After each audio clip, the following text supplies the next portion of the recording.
नमस्कार दोस्तों, मित्रों, दुनिया भर के तमाम लोग जो हिंदी जानते हैं, गुजराती जानते हैं, क्योंकि मेरा वीडियो मैं हिंदी में बनाता हूँ, गुजराती हूँ, शिक्षक हूँ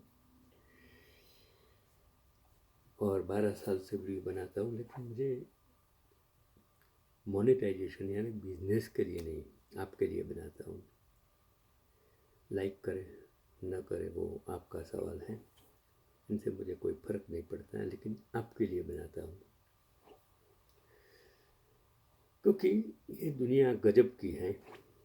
कैसे कैसे लोग होते हैं। और आज तो साइबर क्राइम इतना हो गया है कि फेसबुक में आपका डुप्लीकेट बना के और ज़्यादातर गुजराती गुजराती को ही लूटते हैं, हिंदी भाषी को ही लूटते हैं। चलो छोड़ो, मैं एक ऐसी बात करता हूँ कि लूटने वाले कैसे होते हैं। एक इंसान नकली नोट छापता था। एक दिन गलती से उनसे 10 की बजाय 15 रुपये की नोट छाप दी। मैं सोचा चलो ट्राई कर लो क्या होता है। उसने सोचा कि ये नोट मैं अगर शहरों में जाऊंगा, किसी को दूंगा, तो सब पढ़े लिखे चालाक लोग हैं, मुझे इस नोट को पहले ट्रायल बेस पर गाँव जहाँ अनपढ़ लोग रहते हैं वहाँ कुछ ट्राई करना होगा। तो ऐसे गाँव उसने छोटा सा गाँव कस्बा छोटा सिलेक्ट किया। सोचा ऐसे बंदा जो कुछ अनपढ़ हो उसके वहाँ चले जाओ। एक लुहार था, उसके वहाँ गया कि भाई साहब मैं शहर से आया हूँ, मुझे छुट्टा चाहिए, क्या आप मुझे छुट्टा दे सकते हो? तो क्या आप लुहारी काम तो आपके पास छुट्टा होगा। उसने वो 15 रुपये की नोट वो लुहार को दे दी। लुहार ने देखा तो वो जो नोट छापने वाले को लगा कि शायद मैं पकड़ा जाऊंगा। और लुहार ने कहा कि भाई साहब देखो, मेरे पास 15 रुपये का छुट्टा तो नहीं है, 14 रुपया है, चलेगा? तो खुश हो गया। उसने बोला चलो 14 रुपया तो मिल जाएगा। वो बंदा अंदर गया घर के अंदर, उसने 14 रुपया दे दिया। आप सोचेंगे कि 14 रुपया क्या होगा। उसने 7-7 रुपये की 2 नोट दे दी। वो नोट छापने वाला समझ गया कि भाई ये मेरा भी गुरु है। तो कभी किसी को अंडर एस्टिमेट मत कीजिए। ये पूरी दुनिया एक दूसरे को चीट करके ही चलती है। डॉक्टर पेशेंट को एक पेशेंट से दूसरे पेशेंट से तीसरे पेशेंट भेजता है।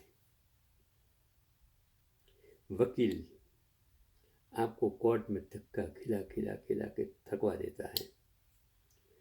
कोर्ट में बैठे न्यायाधीश मुदत पर मुदत पर मुदत देके देके थक जाएंगे, आप मर भी जाएंगे, तब भी जजमेंट देगा। पुलिस वाला अगर आपके घर चोरी हुई, कुछ हुआ, तो आपको ही पहले जेल के सरिये में भेज देगा। और राजनेता की तो बात छोड़ो, आज 15-15 लाख रुपये एक भाई साहब ने सबको खिस्से में दे दिए।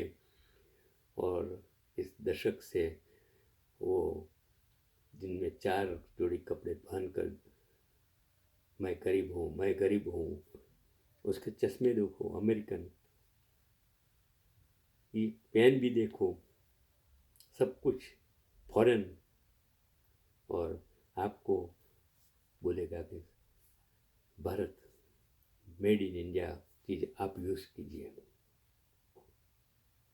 9,000 करोड़ के हवाई जहाज में घूमने वाला इंसान यही कहता है कि मैं गरीब का बेटा हूँ। मैंने बहुत गरीबाई देखी, मैंने चाय बेची है। और आप लोग वो नोट छापने वाले की तरह हो, लोहार को बेवकूफ़ समझते हो।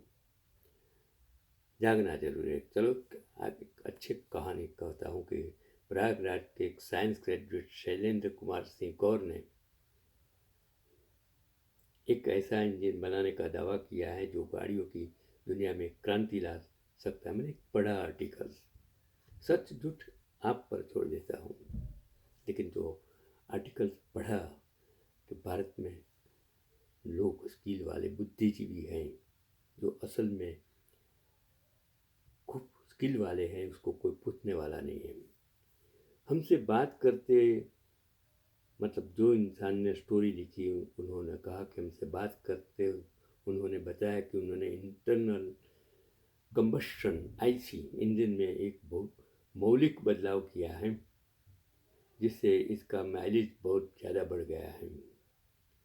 एक 100 सीसी की बाइक पर उनका प्रोटोटाइप 176 किलोमीटर से ज़्यादा का माइलेज दे चुका है और उनका मानना है कि थोड़े और फंड मिलने पर आंकड़ा 200 किलोमीटर से ज़्यादा तक पहुंच सकता है। इससे कितने बंदे हैं, स्किल है, पैसा नहीं है, मददगार नहीं है।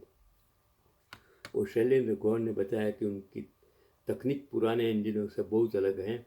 पुराने इंजन में जब बहुत ज़्यादा दबाव होता था तब उसका मैक्स थ्रस्ट 25 डिग्री पर होता था। उन्होंने इसके बदलाव करके उसे मैक्स थ्रस्ट 60 डिग्री पर सेट किया जिससे इंजन की ऊर्जा का ज़्यादा इस्तेमाल हो पाता है। उन्होंने बताया कि जहां पुराने इंजन सिर्फ 30% ऊर्जा का इस्तेमाल करते थे, उनका इंजन 70% तक ऊर्जा का उपयोग करता है। इस तकनीक से सिर्फ माइलेज ही नहीं बढ़ता बल्कि प्रदूषण भी लगभग खत्म हो जाता है। उन्होंने बताया कि उनकी बाइक के साइलेंसर का तापमान बहुत कम होता है और कार्बन मोनोऑक्साइड CO की मात्रा लगभग शून्य है जिससे यह प्रदूषण मुक्त है। उन्होंने यह भी बताया कि इस इंजन में पेट्रोल, डीजल, सीएनजी और एथेनॉल जैसे किसी भी तरह के फ्यूल का इस्तेमाल किया जा सकता है। और शैलेंद्र गौर ने इस रिसर्च के लिए बहुत बड़ा त्याग दिया। उन्होंने बताया कि फंड की कमी के चलते उन्होंने अपनी सारी प्रॉपर्टी बेच दी और अपने किराए के घर को ही वर्कशॉप बना दिया। उन्होंने टाटा मोटर्स के लिए काम करने से मना नहीं किया बल्कि वे अपनी तकनीक का प्रेजेंटेशन देने गए थे। उस समय क्योंकि ब्रांच के हेड उनसे मिलने और उन्होंने प्रोटोटाइप बनाने के लिए कहा। गौर ने बताया कि इस काम के लिए उन्होंने मोतीलाल नेहरू राष्ट्रीय प्रौद्योगिकी संस्थान MNNIT में प्रोफेसर अनुज जैन के साथ 6 महीने तक रोजाना 5-6 घंटे बेहतर बैठकर इंजन की बारीकियां सीखी। उन्होंने अपनी इस एक पुरानी प्रोटोटाइप का जिक्र किया जिसे उन्होंने कंपनी को 120 किलोमीटर पर लीटर का माइलेज चलाकर दिखाया था, लेकिन रिसर्च एंड डेवलपिंग टीम ने उन्हें खारिज कर दिया, जिसके बाद कंपनी के मालिक ने हस्तक्षेप से ही वह समझ पाए कि यह तकनीक कितनी कारगर है। शैलेंद्र गौर का कहना है कि इनकी तकनीक का इस्तेमाल सिर्फ बाइक में ही नहीं बल्कि सबसे बड़े इंजन जैसे पानी के जहाज से लेकर सबसे छोटे इंजन जैसे मोटरसाइकिल तक में किया जा सकता है। और उन्होंने यह भी बताया कि उसके नाम पर 2 पेटेंट, एक डिज़ाइन और एक प्रोसेस के लिए हैं और वह कुछ और पेटेंट दाखिल करने की तैयारी में हैं। उन्होंने आखिर में अपनी मायूसी जाहिर करते हुए कहा कि उन्होंने अपना काम कर दिया है और अब यह देश पर निर्भर करता है कि वह इसका इस्तेमाल कैसे करता है। हालत हमारे देश की ऐसी है। ये अमेरिका जहाँ स्किल को ज़्यादा इम्पोर्टेंस दिया जाता है, वो माइक्रोसॉफ्ट कितना बड़ा है। ये सब देखो जो बड़े बड़े इंडस्ट्रियलिस्ट हैं, वो फोर्ड देखो, ये कितने लोग, राइट ब्रदर्स देखो, इन्होंने किस तरह विमान बनाया। तो अगर इसी तरह ये राजनेताओं 2 करोड़ मुफ्त की रोटी खाने वाले आज़ादी के नाम, सेवा के नाम लोगों को लूटने वाले, मैं ये नहीं कहता हूँ 2 करोड़ में से शायद 2 करोड़ में से 2 और 3 और 4% ईमानदार होंगे। आज बहुत तकलीफें हैं। इन लोगों को पहचानने के लिए, क्योंकि सब सब में बोलने की, समझने की, सुनने की हिम्मत नहीं है। सब बिक चुके हैं। यही तो हालत है। 2 करोड़ साधु रहे हर वक्त, 2 करोड़ राजनेता। आज़ादी के 562 राजाओं की जगह आज 4 करोड़ लोग भारत में काम सेवा के नाम मेवा खा रहे हैं।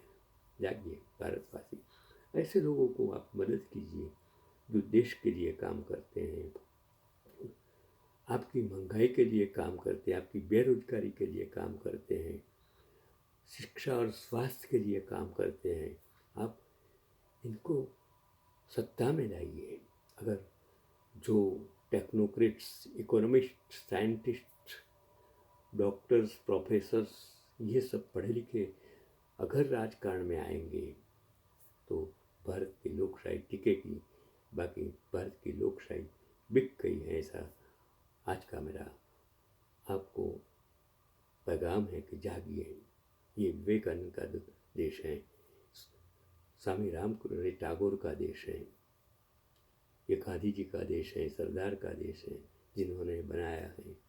आप उनको हिटलर का देश मत बनाइए। यही आज का पैगाम है।